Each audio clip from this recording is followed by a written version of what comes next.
안녕하세요. 자, 오늘은 여러분들께, 지금 현재의 경제 공황이 일어나고 있지 않습니까?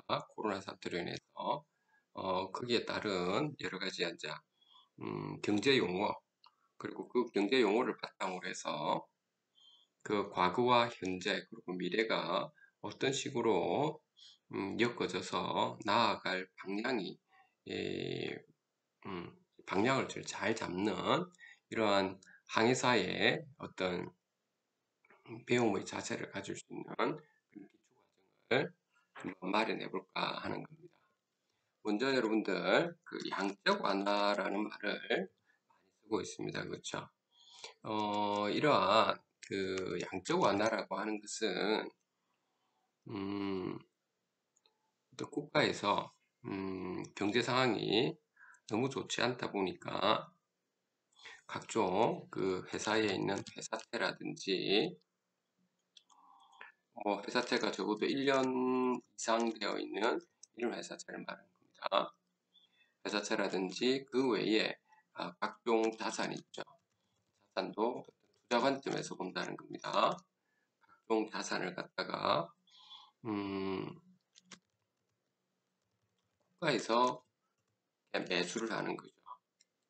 이제 그러다 보니까 이제 이렇게 매수를 하다 보면은 이제 구조조정할 수 있는 이런 대상은 아니죠. 그렇죠. 왜냐하면 국가에서 투자 관점에서 3년, 4년 이렇게 들고 간다라고 하기 때문에 회사의 입장에서 본다면 자금이 조금 유동성이 좀 풍부해질 수가 있는 상황이죠.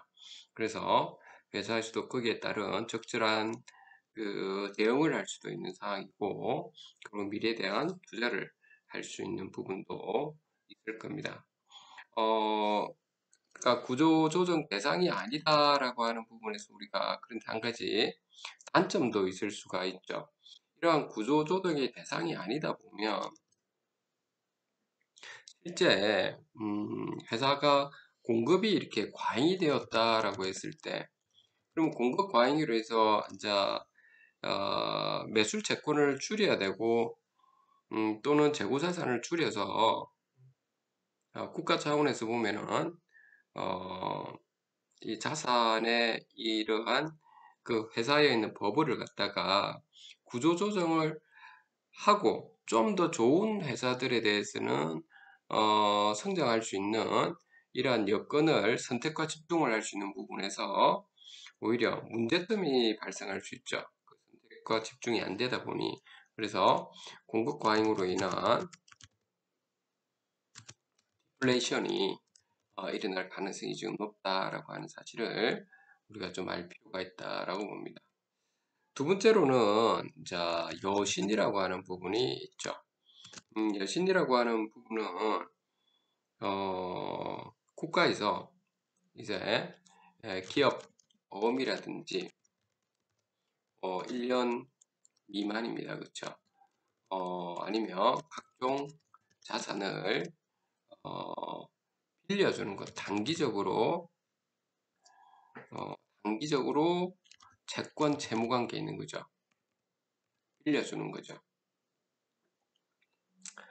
그래서 단기적으로 이렇게 채무로 해서 빌려주는 각종 자산을 국가에서 빌려주는 것이죠. 빌려준다라고 하는 겁니다.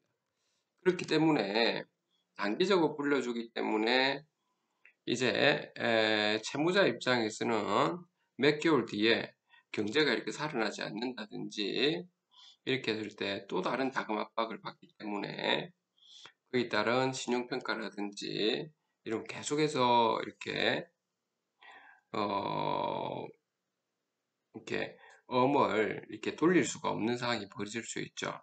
신용 위기가 또 오기 때문에 그래서 이 부분은 구조조정의 어떤 대상이 되는 거죠. 자, 이 구조조정에 이렇게 대상이 되다 보면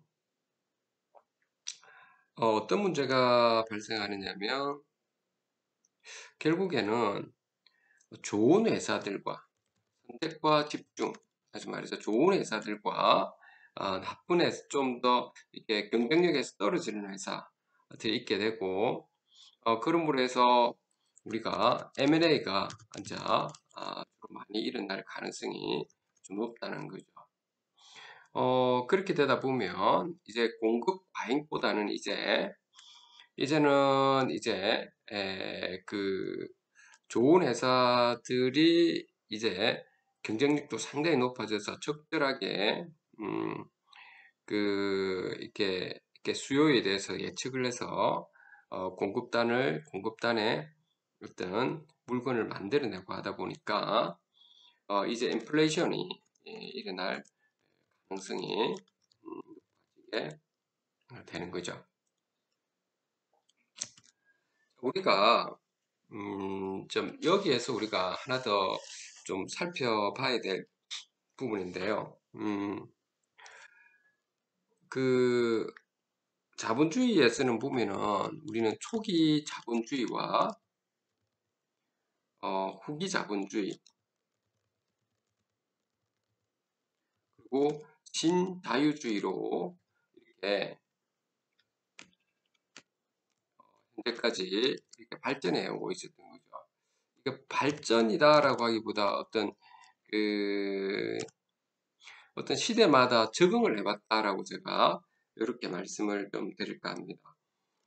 초기 자본주의에서는 수많은 기업들이 있을 때 그 기업들에서 가격에 대한 경쟁력 그리고 원자재를 얼마만큼 잘 싸게 구입을 하고 그리고 그 시장에 대한 점령을 얼마만큼 해왔는가에 따라서 결국에 가격의 경쟁과 시장 점령에 도태된 회사들은 이제 파산될 수밖에 없는 거죠. 그래서 기업 간에 이게 경쟁으로 인한 이제 성장하는 기업도 있을 거고 파산하는 기업도 발생할 겁니다. 이렇게 경쟁을 통한 일어나는 이러한 현상을 우리는 초기 자본주의였죠. 이렇게 초기 자본주의로 이렇게 가다 보니까 한 가지 지금 문제점이 뭐냐면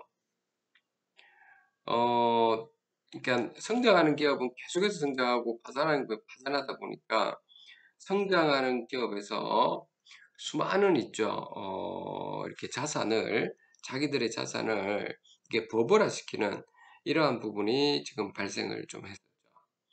그러다 보면서 그렇게 하다 보니 이 도덕적 해이로 인해서 이게 전반적인 자본주의에 어떤 문제점이 발생하면서 결국 경제가 상당한 꺾임 현상이 일어나는 거죠. 그러다 보니까 이러한 꺾임 현상에서 대량의 실업자도 발생하고 하다 보니 또 빈부격차가 상당히 많이 발생하고 하다 보니까 시장에서 적극적인 개입을 통해서 이걸 우리는 정부 개입이라고 이렇게 할까요? 정부에서 적극적으로 개입해서 그렇게 해서 가격에 대한 통제를 좀 하는 이런 상황으로 또 가게 된 거죠.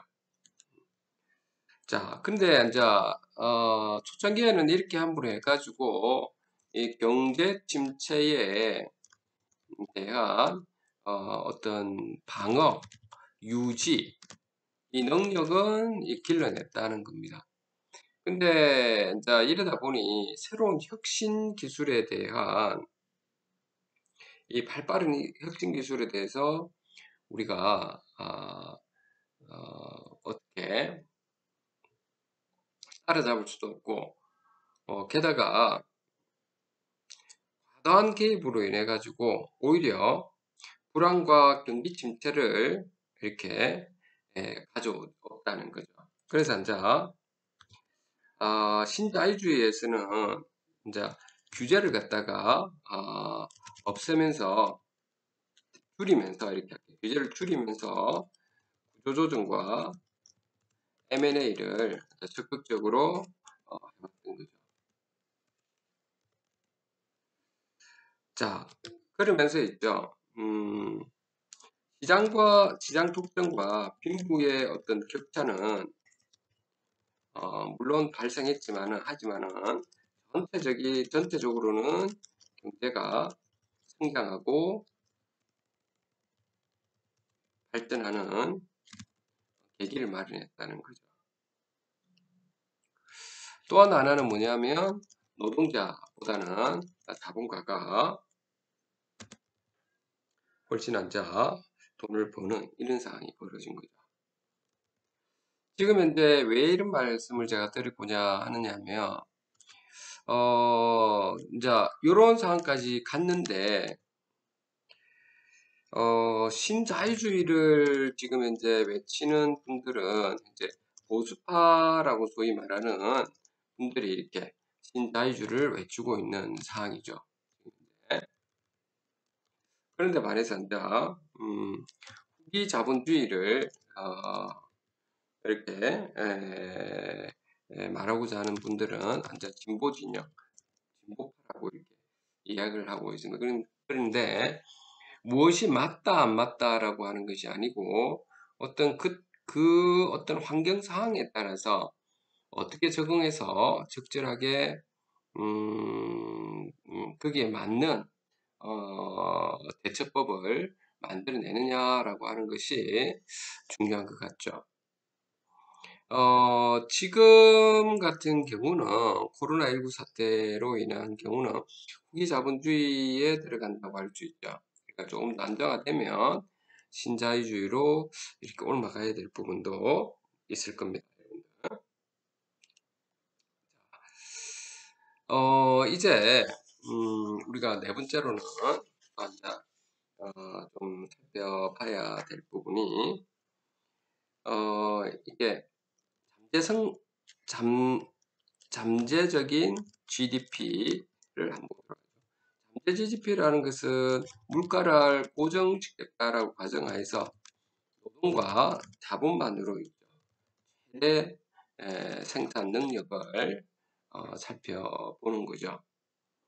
그런데 반해서 이제 실질 GDP가 있죠. 실질 GDP 같은 경우는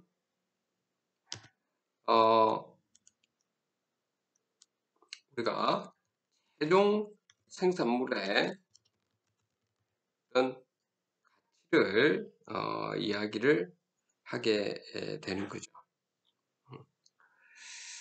자, 그런데 물론 이때도 물가를 고려해서 이때는 들어간 거죠. 근데 왜 지금 잠재 GDP와 실질 GDP를 말씀드리겠냐면 우리가 이제 이게 물가가 올라간다라고 하는 인플레이션 이걸 갭이라고 이야기를 보통 하는데 물가가 이렇게 좀 더 이렇게 가파르게 올라간다라고 하는 것은 우리 실질 GDP 있죠. 실질적인 GDP가 잠재 GDP보다도 실질 GDP에서 잠재 GDP를 뺀다고 할까요? 잠재 GDP를 뺐을 때 항상 0보다 크게 됐을 때 이럴 때 우리는 인플레이션 갭이 발생하는 거죠. 그만큼 우리가 잠재 GDP를 뛰어넘는 실질 GDP가 들어와야 인플레이션이 들어오는데 현재 상황은 지금 잠재적으로는 앞으로 6개월 뒤에나 1년 뒤에는 코로나 사태 끝나고 나면 지금 현재에 있는 실질 GDP보다는 잠재 GDP는 좀 높아질 거라고 가정하고 있죠. 그래서 인플레이션 갭은 일어나지는 않겠죠. 그렇다면 이 디플레이션 갭이 일어나게 되는 거죠. 물가는 생각보다는 올라가지는 않는다 이 말이죠. 오히려 이게 잠재 GDP가 실질 GDP보다도 더 크게 이런 부분이죠. 그리고 그 한 나라의 금리라고 하는 부분은 금리가 올라간다 내려간다는 것은 결국에 우리는 GDP, 다시 말해서 경제 성장률에 비례하여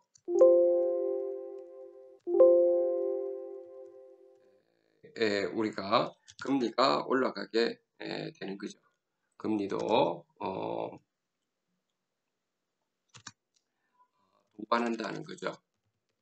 그렇기 때문에 이제 이런 부분을 우리가 좀 살펴봐야 될 부분인데, 그 중에서도 우리는 국민 경제 전체의 물가 수준을 좀 보고자 한다면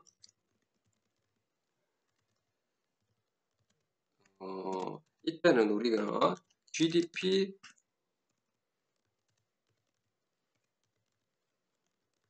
디플레이트를 좀 보죠. 디플레이트를 보게 되죠. GDP 디플레이트라는 것은 명목 GDP에서 실질 GDP로 나누면 되는 거죠.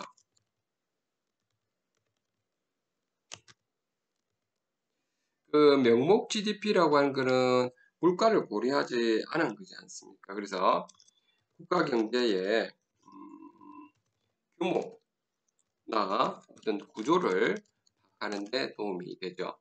근데 실질 GDP 같은 경우는 경제 성장이라든지 경기 변동 등에 대한 전반적인 경제 활동 흐름을 볼 수가 좀 있게 되는 거죠.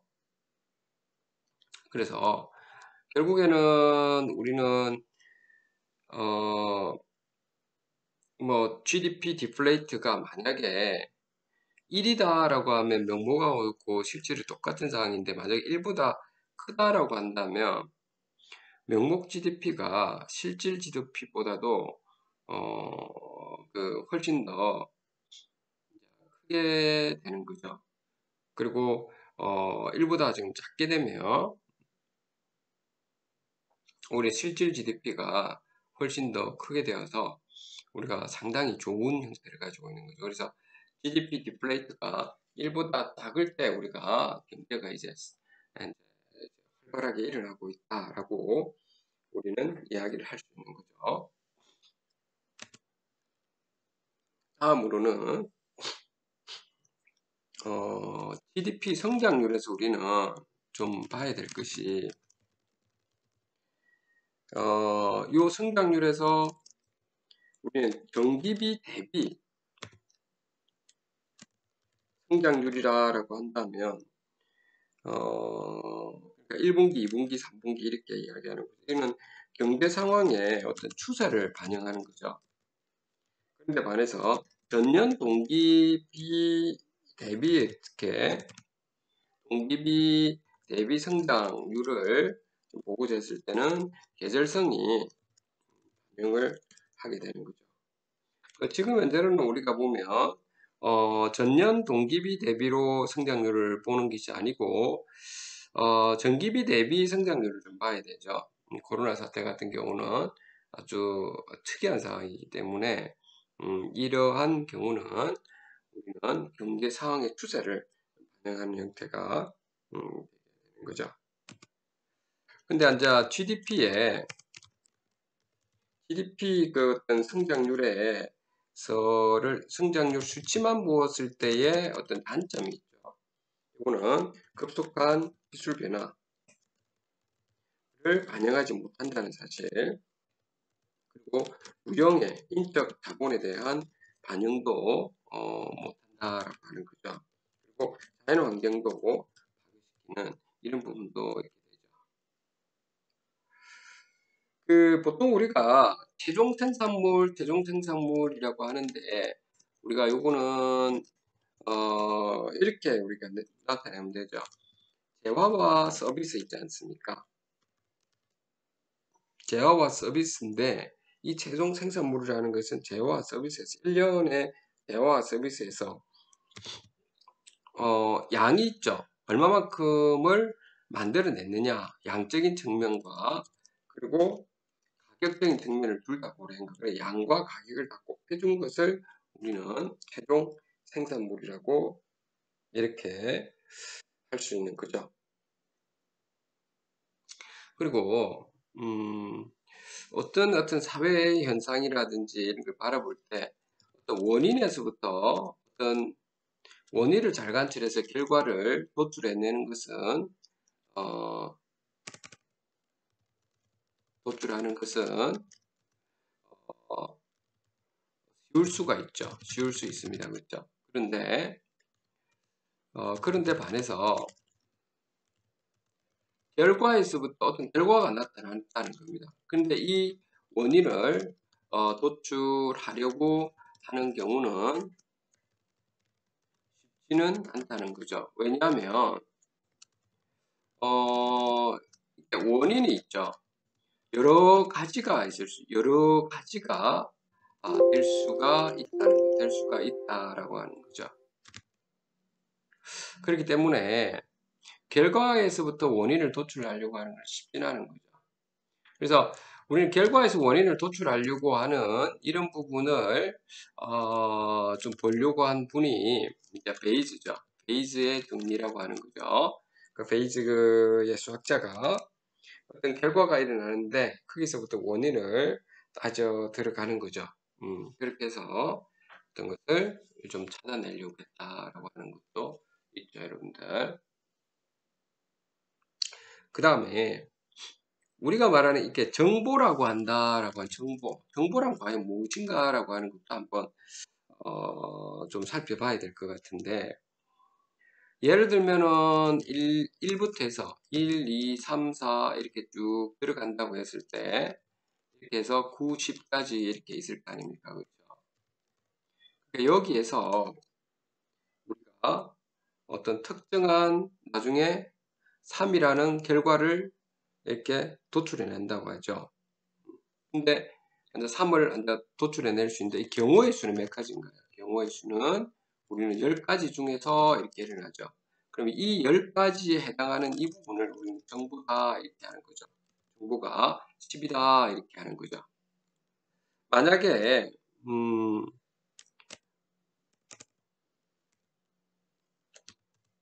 1부터 해서 쭉 가다가 100가지가 있다.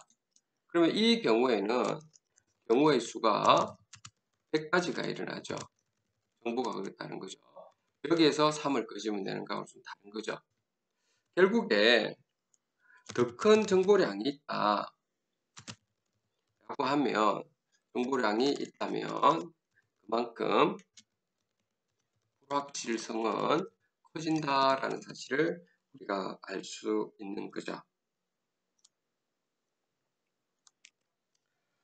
자, 이제 마지막으로 우리는 자본가와 어떤 노동가의 어떤 그런 개념으로서 본다면 우리가 1억 원이 있는데 1억 원이 있는데 1억 원어치의 빵 공장을 가지고 있을 때랑 1억 원어치의 빵을 가지고 있을 때 여러분들은 무엇을 선택하겠냐라고 하는 겁니다. 그 빵 공장은 바로 생산 수단이 되고 어떻게 보면 부를 창출하는 수단이 되는 거죠. 그런데 1억 원어치의 빵이라는 것은 이거는 우리는 소비가 되는 거고 그리고 없어지고 나면 우리는 노동력을 가지고 또다시 빵을 사야 되는 거죠. 우리는 빵 공장을 만들어내는 그런 자본가의 입장에서 좀 살펴봐야 된다라고 하는 부분도 우리가 이제부터는 살펴봐야 될 것이다 라고 하는 겁니다. 자, 오늘은 여러분들께 이 정도로 좀 말씀을 좀 드릴까 합니다. 감사합니다.